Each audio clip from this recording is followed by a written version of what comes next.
automate as much as possible. We know that software can do things significantly faster than people can en masse. Okay. Deciding between UPS ground, FedEx ground, ground advantage, ground direct, anything like that. These are things that should be left to the computer.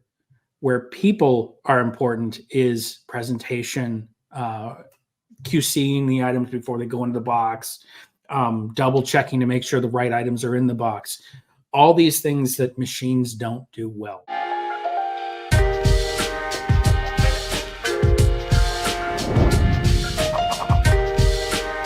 Welcome into another episode of Everything is Logistics, a podcast for the thinkers in freight. We are proudly presented by SPI Logistics, and I am your host, Blythe Brumleve. Today, I am happy to welcome in Justin Cramer. He is the co-founder of ProShip, and we're going to be talking about what it's like to manage thousands, sometimes tens of thousands of shipments every single day, some of the common pitfalls that happen during that process, and how you can avoid them. So, Justin, welcome to the show.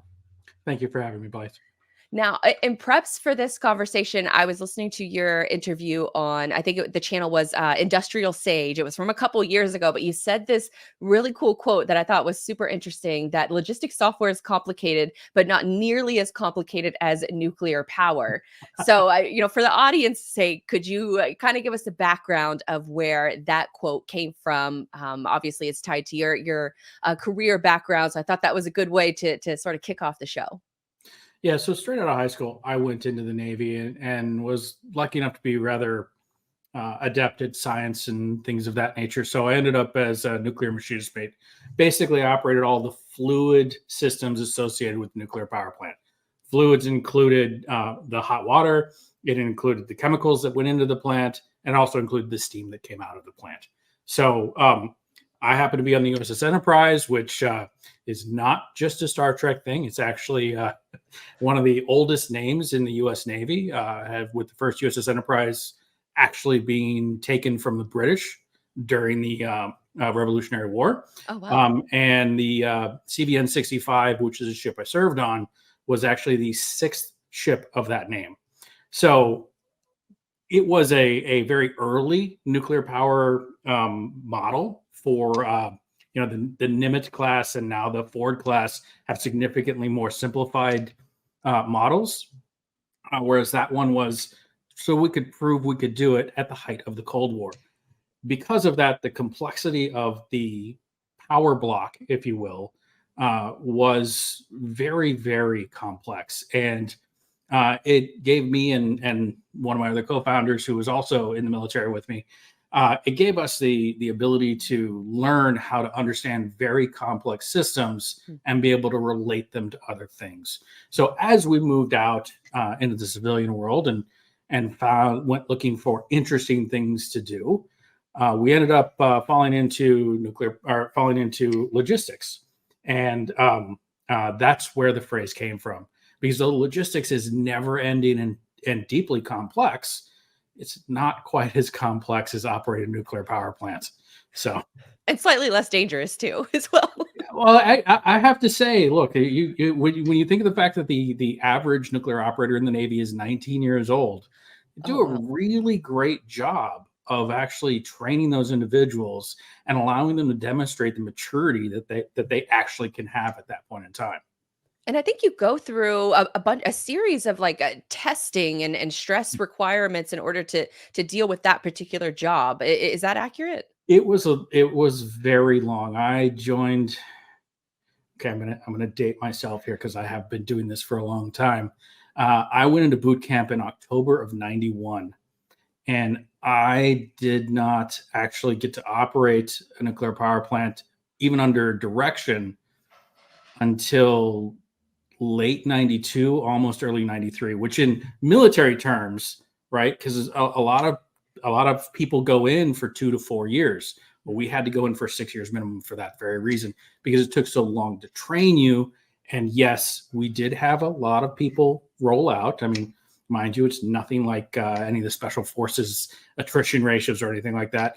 But it is exactly that, is will you be able to handle the mental load for long enough? Will you show the appropriate ability to demonstrate maturity? And do you have the ability to maintain all the variables in your head as required in order to not be dangerous to your fellow sailors? Hmm. I love that. Well, it's reassuring that it's not just a few random people that are put in charge, of that role. So that's definitely reassuring, and I'm assuming it was definite that's where the quote comes from. Logistics software is complicated, but not nearly as complicated as nuclear power. So how did you make that transition into civilian life? When did you decide, okay, logistics is going to be my next move? Well, it's kind of just fell into my lap as I got out of the military. It was when computerization was really coming to a lot of things in the Navy, and one of those was what's known as the tagout lockout system. I'm sure many of your listeners are very familiar with it. They have their own locks, they have their own keys, and all this. Back in the late '90s, there was not an automated solution around this that allowed for when maintenance was being done uh, to not have every single thing duplicated. So back in the Navy, we actually use tags rather than locks, but the concept is the same. Um, and I ended up working with a company that was actually deploying the first computerized software from there. Oddly enough, they also deployed that software for nuclear power plants. So, we got along pretty well, but I was a naval subcontractor continuing to teach about, taking some of these civilian things into the military using this software. And it got me back in those days, if you went out to sea with a boat while you were training them, you didn't have internet. You might get things via email, but they were going to be very slow if they had an attachment.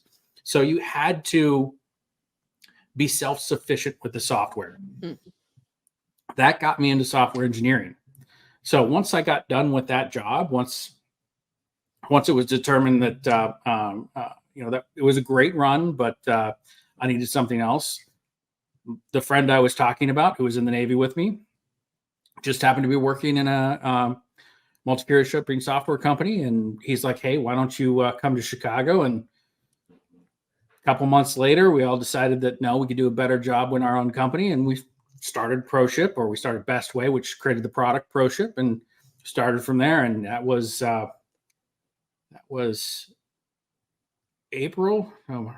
March of 2001. So Oh, wow. So you've been, in the I think for a lot of, folks working in logistics, it feels like over the last handful of years has been sort of the tech revolution in this industry. But you've been working on this problem for a while now. So that's is super encouraging to know that there are, tools out there that have been addressing some of these mhm. issues for a long time. I'm curious, how did you is the product today of ProShip that I imagine that it's evolved since Oh, the early days. significantly. As a matter of fact, since about 2004, 2005, we've been what's known as a CI/CD solution, continuous integration, continuous deployment, or Hmm. development, depending upon how you want to interpret that. And the idea is that we set aside some very strict contracts between components. Okay, so how like our orchestrator communicates to a UPS engine, how it would communicate to a FedEx engine or any of the other carriers. The being able to separate those has made it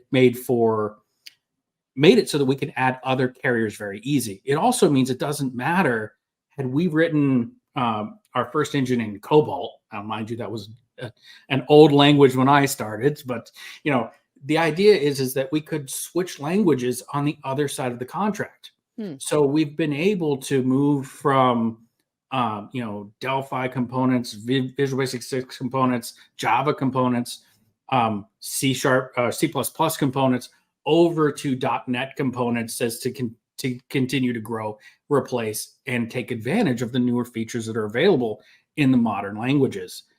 All because we communicate the same message back and forth. So it doesn't matter what technology is on either side of the communication layer. Are you in freight sales with a book of business looking for a new home?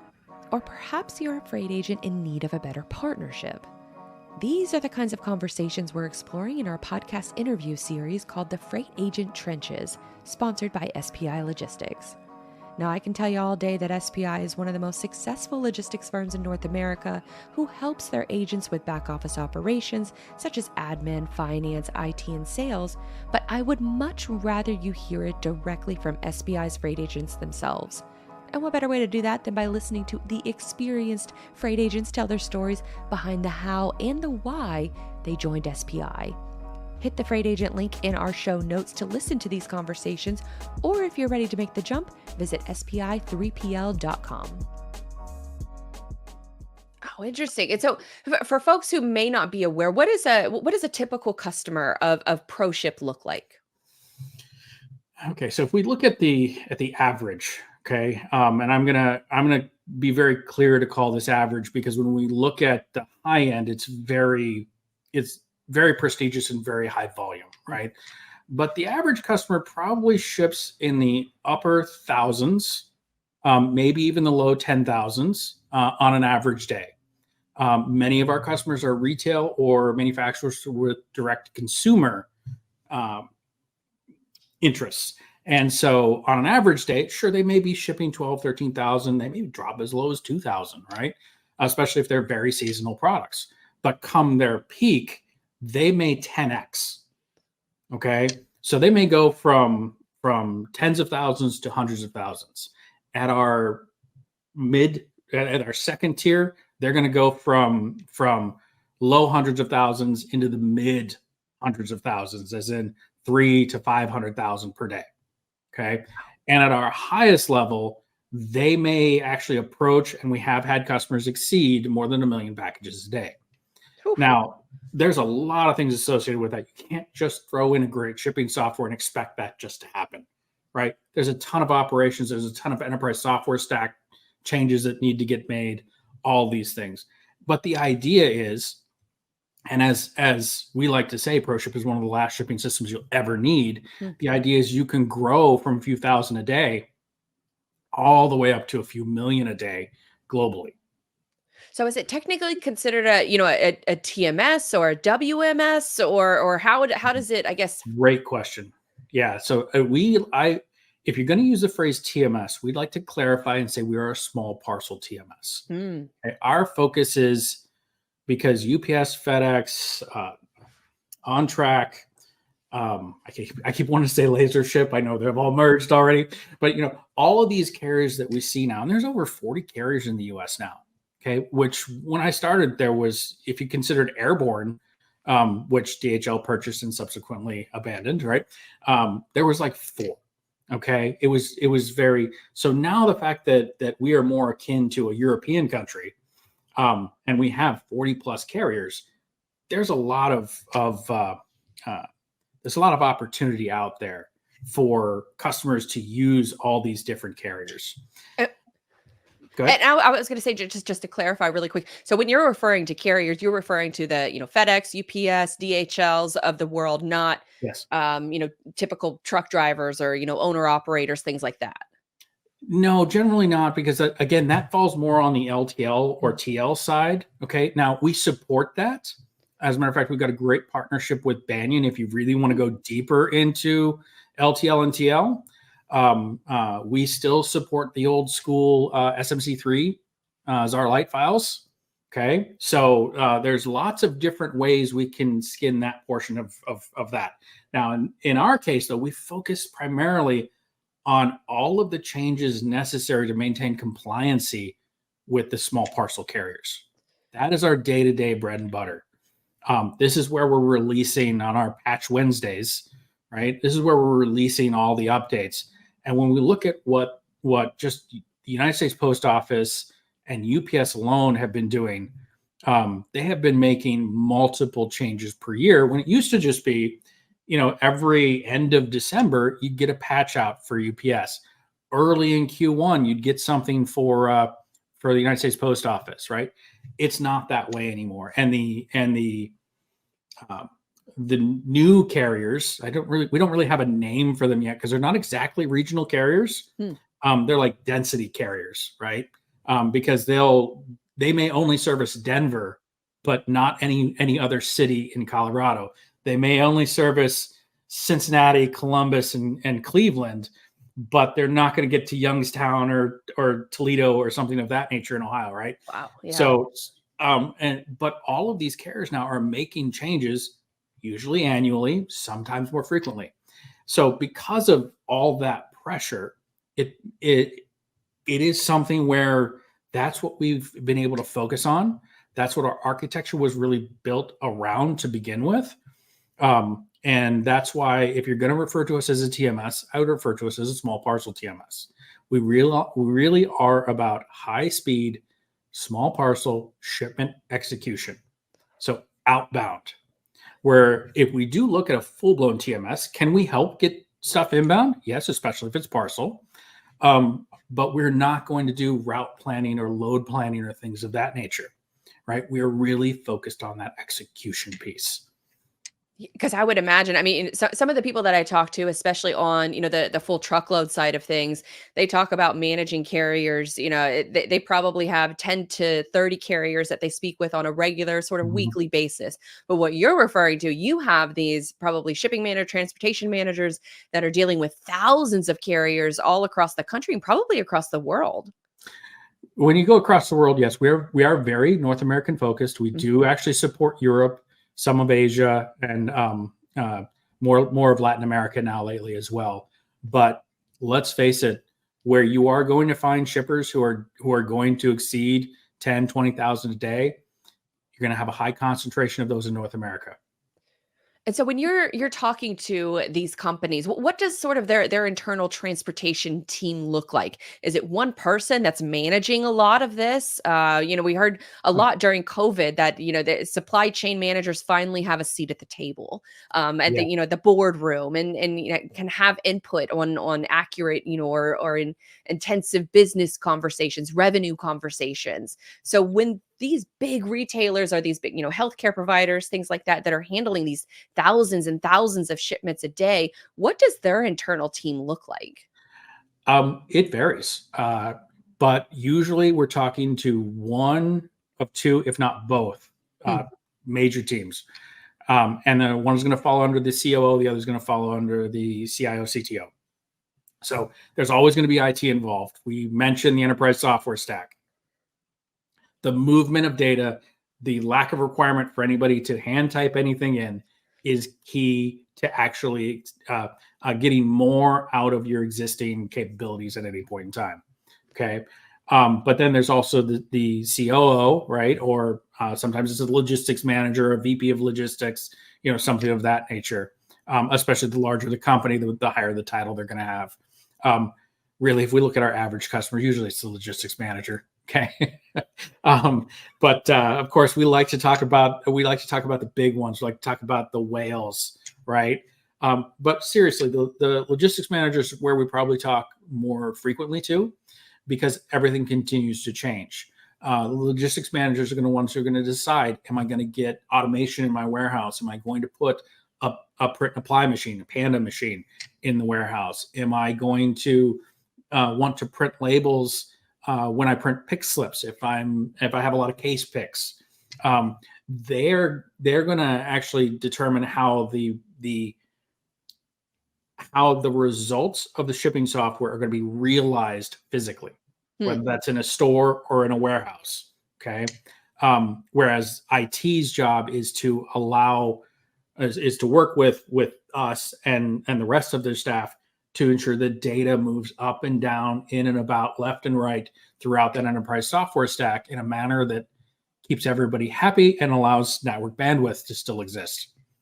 So So what happens, I guess, during, you mentioned ESS, so enterprise shipping systems, and is that enterprise software stack? Enterprise so we're software talking stack. Your ERP, your accounting software.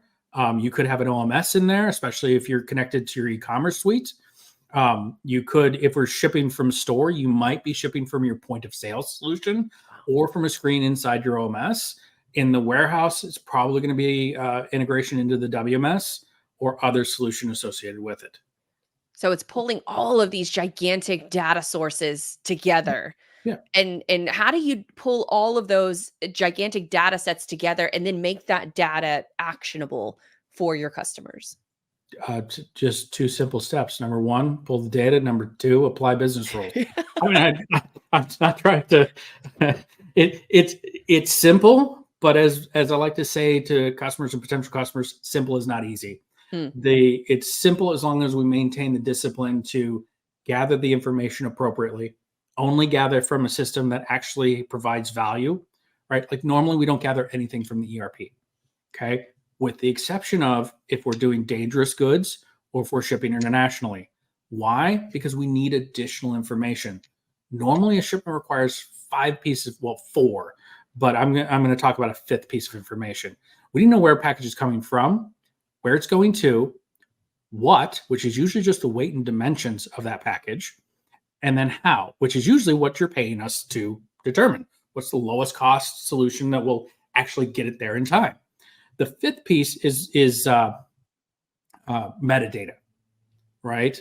So that metadata is going to be, let's say you are a platinum loyalty member of this thing. Well, because of that, I may have a different business rule, right? Let's say, on the other hand, that an item that you purchased is free shipping or is expedited or is something of that nature. All of that comes down as metadata. It's additional data that needs to be pulled from somewhere else in the enterprise software stack. Okay. But, and that's what we focus on most of the time. But if we go back to if we go back to what, right? To, from, what, and how, if we go back to what, if we're doing an international shipment, I need to know more than just the weight and dimensions. I need to know, I'm just going to drop all of my dangerous goods information off the top of my head right now. So I need to know those numbers and descriptions. And if we are going into international, we need to know our harmonized tariff codes, countries of origins, quantities, counts, unit measures, all those other things. So in that case, whether it's dangerous goods or whether it's international, generally we need more information to fill in the what we are shipping. Okay. So because of that, often country of origin is only available in the ERP. So because it's a system of record, right? That's where we purchased it from. This is how much we paid the manufacturer for it, so on and so forth. So we'll have those records in there, potentially by SKU. So we can pull that information down as necessary. But normally, if you're just a domestic shipper and you are not shipping a dangerous good, weight and dimensions is all you need for a package. And this is very interesting for when you deal with healthcare, because as we all know, data privacy is very important to everybody. Okay, HIPAA is even more important, right? PHI, personal health information. But if you're not shipping internationally, and if those goods are not dangerous goods, we don't need to know anything about what's in that package. Brokering success demands a battle-ready strategy. TIE TMS equips freight brokers with the ultimate battle station for conquering a tough market. With TIE, brokers gain access to a comprehensive platform where rate intelligence and quote history converge on a single screen. It's not just a page, it's a strategic command center designed to help brokers win. TIE equips your team with all of the data they need to negotiate with confidence and allows them to communicate directly with carriers and customers from a simple control base. Revolutionize the way your brokers perform by giving them a competitive advantage with TIE TMS. For more info, go to tai-software.com/battle stations, and we also have a link for you in the show notes to sign up for a demo. Okay. And that's what, sort of brings me to the next, I guess, sort of group of questions that I wanted to talk to you about, because it's technically around peak season. I guess forgive my 5th grader level question here, but why is the summertime considered peak season versus like a holiday season? Or are those just two separate different peak seasons that you're able to accommodate? Depends upon what you are as a shipper, right? We've got the interesting thing, we've got a lot of shippers who back to school is their peak season. We've got lawnmower, pool, outdoor recreation customers that spring we're going into their peak season right now. Okay. It is retailers that traditionally see Q4 as their peak season, because let's face it, we Americans have made a sport out of consumerism, and that the national holiday of that is Christmas. So we all are preparing for that big game, that big day, and that means a lot of shipping. Now, we have seen some demand shaping occur since the first year of the pandemic. In 2019, we saw a massive squeeze between Black Friday and the week before Christmas, and there was a huge spike there. What we saw last year was that was pulled all the way forward and started in October. Okay, so that's more than 30 days pulling forward. That's a huge demand shape, and it made it a lot easier. Marketing within those retailers made it a lot easier on operations because they pulled forward sales and they did these other things. So hopefully that answered some of that question. It did, because now it just sounds like, and it makes a ton of sense, because for a variety of your shippers, they all have different peak seasons. So you're accommodating that throughout the entire year. And so I guess, sort of my next question is, if you have these different peak seasons for all of these different shippers, how do you best prepare them for their own peak season? Process is exactly the same for every single one. I'm gonna talk about this as if it were a retailer with a December peak. And the idea is that basically think of it almost like a dial, and you just rotate it back across the year as you need to. Okay. So if your peak is in July, well, then everything I talk about for January, you would be doing in August. Okay. But so in usually what we see, and actually, I'm sorry, I'm going to step back to peak because it all starts in peak. And the single most important thing anybody can do during peak is a weekly log. Daily logs would be better, but a weekly log is recommended. And the idea, and this isn't brilliant stuff there. This is basically just kind of what you do in a postmortem or what you would do in an agile stand-up. Okay. You look at what's working well, what's not working well, and what absolutely needs to get fixed. And the reason I say this is because we want to make sure that when we move into Q1 and we start planning, we start looking at those notes, we want to know what worked well. Because too many times I've seen companies make a major change between peak seasons and they threw out the baby with the bathwater. They got rid of some really good features because nobody said to save them. Right. And a vendor doesn't know, right? Unless the vendor put those features in the past, they're not going to know. Right. So anyways, you start by documenting during peak. I recommend weekly. And I recommend you make sure you know what you're going to keep, what's working okay, and what actually needs to be absolutely changed. Okay. So as you move forward then into like February and March, you actually need to start deciding what you're going to do this year and engaging your vendors. Okay. Then in April, May, June, that's where you should start the process of deploying. Okay. Now, mind you, I am talking about a top tier retailer here. And this is usually the timeline that's required. The reality is that you want to be deploying in Q2 so you can test in Q3. Why? Because you're going to code freeze at the end of Q3, and then you need to execute in Q4, right? So again, you can rotate that back any way you want to. You can also compress if you're a smaller customer, okay? The reason but I warn you that remember that you're probably not looking at a single vendor, okay? We're partners with a lot of WMSs, a lot of OMS companies out there. Not all of them are created equal. Not all of them can move as fast as possible. The sooner you get in line for service, the more likely you are to get things done before peak. Okay.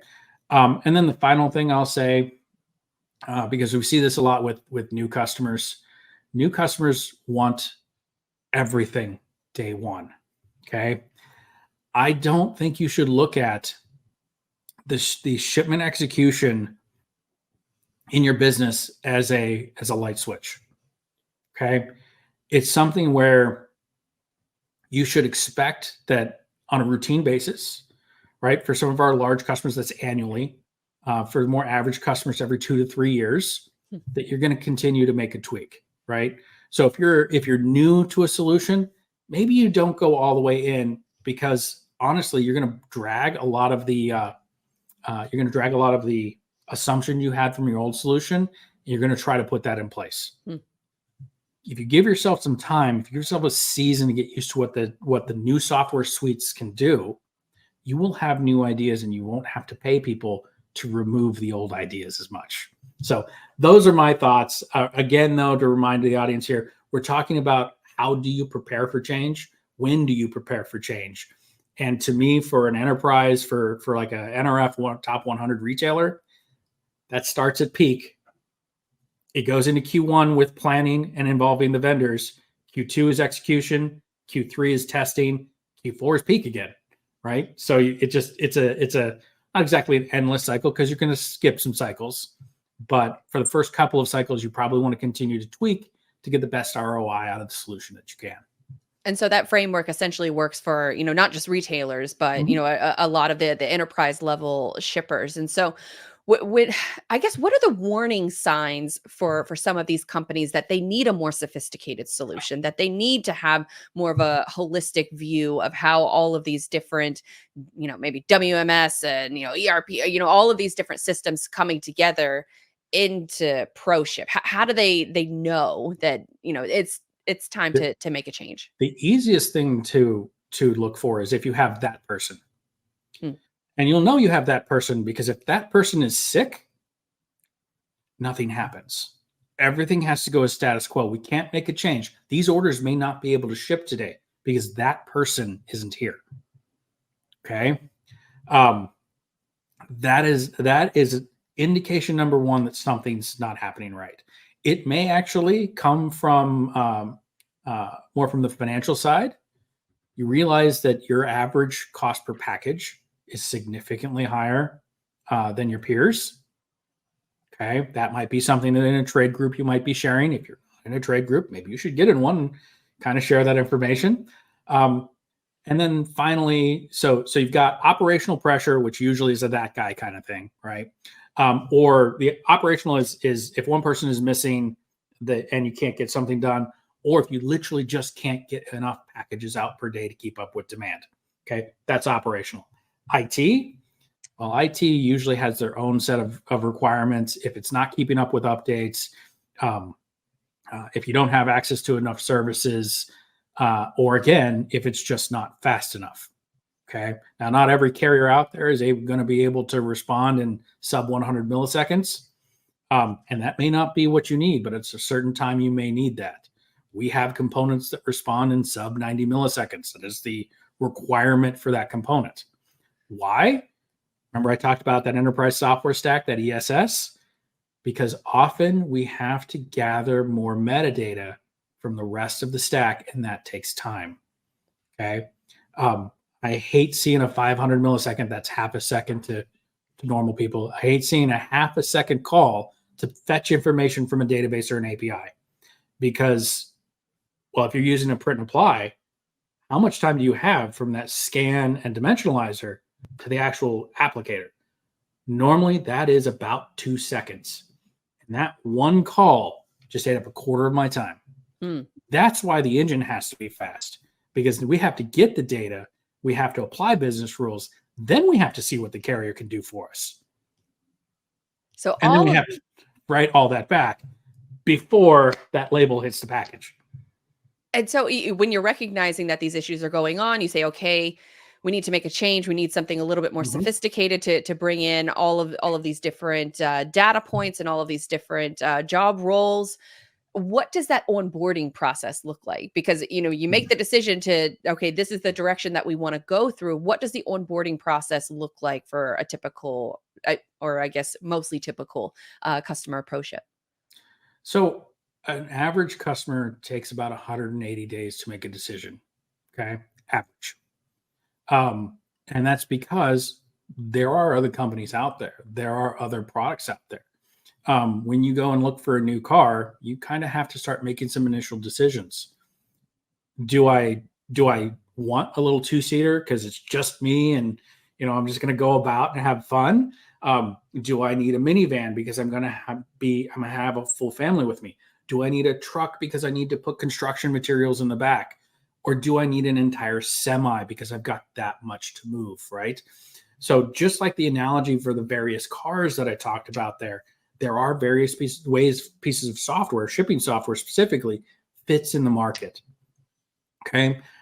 There's not a perfect analogy because we're a Porsche truck, but that that doesn't actually make any sense, right? We can go really fast and we can move a whole lot of stuff, but like with the name Porsche, we're not going to be the same cost as a free API that you might go out there and look at.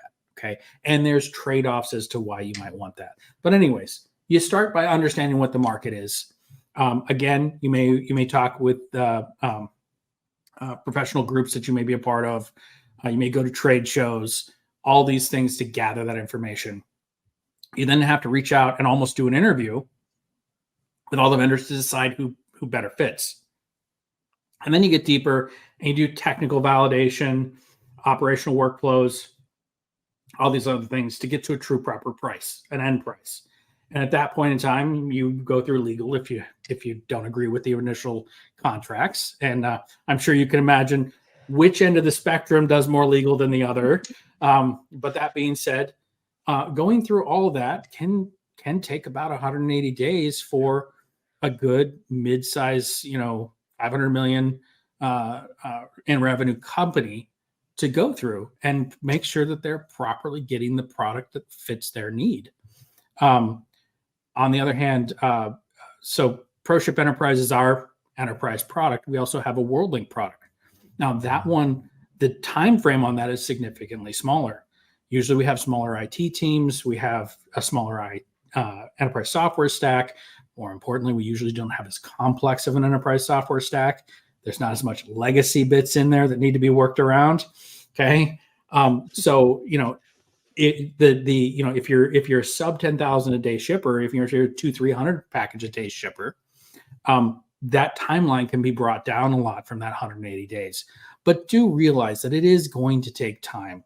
We've had outliers take 3 years to actually go through the entire purchasing process. Okay. Now that's an outlier. Okay. But it does exist. Well, I can imagine it just all of those different, because, my career, sort of backstory is mostly in the full truckload space, a little bit of LTL. And so I understand, that those different shipment movements and those feel like a lot. But as you're talking and as you're explaining the intricacies of shipments and just in general, but just at the micro level of e-commerce shipments and how, one small thing, one inefficiency can just have such a it feels like it can have such a downstream effect and ultimately affect your bottom line and affect your profits. It can prevent you from saving tens of thousands of dollars, or it can prevent you from executing an extra 1,000 or 10,000 shipments in a day. Now, what does that actually mean to the bottom line? It's interesting because one of the things I don't do our technical interviews anymore, but when I did, the concept was what are you looking for to have an effect in life? Okay. I get to know that there are approximately 2 billion shipments a year that go through this software. Okay. So if you're a software engineer, you have the ability to touch 2 billion events a year. That could be that I noticed that you've got a bobblehead back there.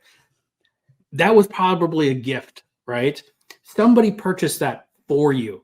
They cared a lot about that shipment. Okay. And a good shipping software is going to get it there when they expect it. Okay. Let's say they wanted to get it to you for your birthday and they just realized way too close to your actual birthday, right? They're going to want to get a low cost, but still get it there on time, because if it gets delivered late, the day after Christmas is disappointment. That is not when we want to deliver things, right? So that is what I look at, is our ability to impact so many events and lives throughout the world. And like I said, that's about 2 billion a year. And that number's only going to go up. And I can imagine that dramatically increased after COVID, where you have, are you seeing maybe in your own data where the new normal is finally here, where it's probably elevated as far as e-commerce shopping is concerned. Just parcel delivery since 2019 or since 2020. Yeah. But is it dramatically increasing, or are we kind of leveling out? For us, it's increasing, but that's because of how the market is moving. The amount we ship goes up. Many of our customers have gone up slightly. But if you do look at data from FreightWaves and others that actually accumulate all that data, shipping continues to go up a little bit, but not as much as it did the first 2 years of the pandemic. We're kind of drifting over to where the line was going to be, but it continues for us because of the successes we continue to have, and because we see when somebody retires from one place or moves to another place, and they've used ProShip, and that opportunity comes up, they usually throw our name into the hat as to what's going to get looked at. Okay, because they know what the product can do, which is great for us. It's great. It's a testament. It's a testament to the way our teams work. Okay. One of the things I like about being at ProShip is I'm never the smartest person in the room. I know a lot. Okay. I can get very detailed in certain things, but we have people who are significantly better at UPS than me. We have people who are better at LTL or truckload than me. Right. So you have these teams of highly qualified individuals, from project managers down to execution engineers to our support staff, many of whom have been in the industry for more than 5, 6, 10 years. Okay. And it really does show in the execution, maintenance, and support of the product. So I think that really is a key to having a great partner, is the fact that it's not a personality driven company. It is a company filled with individuals who are passionate about that one thing, which is why, like I said, I used to talk about the effect that you would have as a software engineer, whether you were a support engineer, an implementation engineer, or a development engineer. All three of those, which are, we have more engineers than we have anything else in the company. All three of those have such an effect on day-to-day operations of people who have no idea what the difference between on-track and GLS is. And I would think that it sounds like there's a lot of, cutting down on decision making, or making those decisions easier to take action on. Is that an accurate statement? We say automate. Okay. Automate as much as possible. We know that software can do things significantly faster than people can en masse. Okay. Deciding between UPS ground, FedEx ground, ground advantage, ground direct, anything like that. These are things that should be left to the computer. Where people are important is presentation, QCing the items before they go into the box, double checking to make sure the right items are in the box. All these things that machines don't do well. Okay. And I think that a lot of our customers have seen that shift from having people make decisions to having people apply value. Okay. So that's really what we allow is that shift, and that, I will say, software scales. Software doesn't need as much training. Okay. We train it once, it's good to go. But it is still labor. When I first got into this industry, labor was the number one concern. Okay. And with maybe the possible exception of a year or so ago where cost was the biggest concern, labor has always been the number one concern in the industry. How do you see, I hate to use the phrase like AI, but obviously AI fits perfectly into this conversation. But from a machine learning perspective, I imagine you've been doing that already. I'm curious as to how, maybe some of these large language models and further developments in AI will affect, ProShip in general, or just the industry. It's a great question. Here's what I'll say. And I have been thinking about this very heavily in the last 24, 48 months. AI has no business where something can be calculated, where there is an exact answer. Okay. UPS does not use AI to determine your bill. Okay.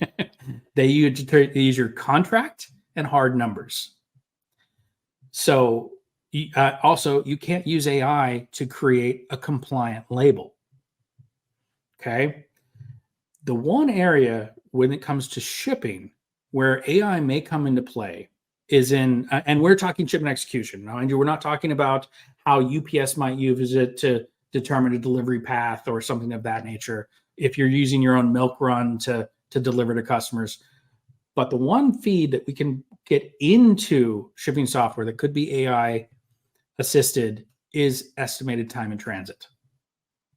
Now, I have actually been relatively vocal about this to a lot of my auditing partners, tracking partners that are waiting for them to come up with one of these models. Because as we look at this and we look at, I know the pandemic has cleared our mind from a lot of things, but if I say things like Katrina, Sandy, Edward, all of these events, if we look at Texas had several tornadoes last week, right? If we look at weather, if we look at the, and I apologize, I'm going to not say this bridge right, but the Key Bridge in Baltimore. Oh, the Baltimore Key Bridge. Yeah. That took out a major transit way. It could affect delivery times in the Northeast. Okay. All of this data, if you take historical data, you take weather data, you take Department of Transportation data, these could all affect the reality, the actualness, the actual time in transit in ways that we might be able to predict. I would love to get to a point where I can tell somebody, because a Class 1 hurricane is sitting just north of Puerto Rico and heading towards Orlando, that there's going to be no deliveries 3 days from now in these zip codes, right? Because then in the cart, I can tell my customers I can tell my customers can tell their customers, right? I'm very possessive of the whole process. Sorry. You tell the customers nothing is going to get delivered on Thursday because the eye of the hurricane is expected to be there. So you either need to ship it for delivery on Wednesday or delivery after Friday. Okay. So that's where I see AI coming in to help be predictive, because whether you call it a large language model, whether you call it machine learning, whatever you do, right? The P in GPT is predictive. This is all a very, very fun statistics game. And statistics gets more valuable when you put more data into it. Okay. So I think that's really when we're starting to predict, we need data other than just the history. We need to know the metadata around that history. And I think as we start to see that come together, we are going to provide even better customer experience. Okay. Now I see a lot of room for AI elsewhere in the warehouse, right? Like there is no one perfect pick plan. Okay. AI is going to be perfect for that. Right? Like I said, for delivery, AI would be perfect for it's better at doing delivery routes because it can say, oh, hey, there's a game. Everything around the stadium is not going to be good. Let's bypass that, or let's make all the final deliveries around the stadium or something of that nature. Right? Again, it's predictive. There's not an answer, and there's not an answer that will be the same today as it is tomorrow. And so that's how I separate what AI should help and what we should keep with a traditional calculated approach. I think that's really well said, and a great place to sort of put a into this conversation around it. But I am curious to know, is there anything that we haven't already talked about that you feel is important to mention? I think the one thing I want to reiterate is separation of concerns and system of records. I talked about a little bit as we talked about the enterprise software stack, where you have to go to get country of origin, right? The reason you have an ERP solution is because that's where all the costs are kept. The reason that you have a WMS is because that's where inventory and planning for the use of that inventory, pick, pack, put away, all those things are done in there. Shipping software should be just that. It should be isolated for the purpose of finding you the most cost-effective means of hitting your customer's expectation.